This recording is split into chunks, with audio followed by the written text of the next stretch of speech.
ഏറെ വെല്ലുവിളികൾ നിറഞ്ഞ സമയത്താണ് മലങ്കര മെത്രാപ്പൊലീത്ത ജോസഫ് മാർ ഗ്രിഗോറിയോസ് യാക്കോബായ സഭയുടെ അധ്യക്ഷനാകുന്നത്.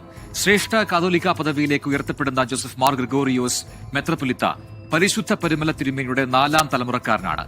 വിവിധ ക്ഷേമ പദ്ധതികൾക്ക് തുടക്കം കുറിച്ച ജോസഫ് മാർ ഗ്രിഗോറിയോസ് നിരവധി വിദ്യാഭ്യാസ സ്ഥാപനങ്ങളുടെ സ്ഥാപകനുമാണ്.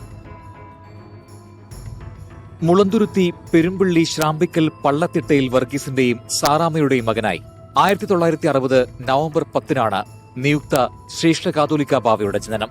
വൈദിക പഠനത്തിന് ശേഷം 1984 മുതൽ 4 വർഷം ബംഗളൂരു സെന്റ് മേരീസ് പള്ളി വികാരിയായിരുന്നു.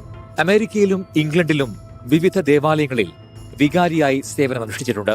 1994 ഇഗ്നാത്തിയോസ് സഖാപ്രഥമൻ ബാവ ദമാസ്കസിൽ വെച്ച് റംബാനായി ഉയർത്തി. പാത്രിയാർക്കീസ് ബാവ തന്നെയാണ് മാർ ഗ്രിഗോറിയോസ് എന്ന പേരിൽ മെത്രാപ്പൊലീത്തയായി വാഴിച്ചത്.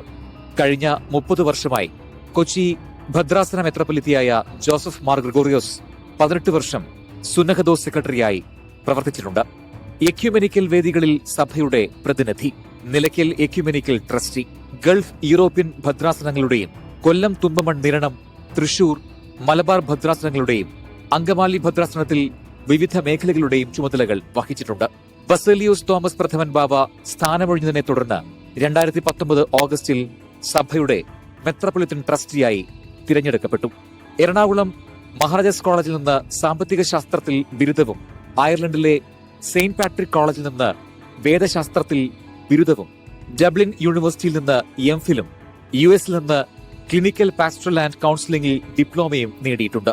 സമാധാനത്തിനും സമവായത്തിനുമുള്ള തുറന്ന മനസ്സുമായാണ് സഭാ തർക്കങ്ങളുടെ കാലത്ത് ജോസഫ് മാർ ഗ്രിഗോറിയോസ് യാക്കോബായ സഭയുടെ അമരക്കാരനാകുന്നത്.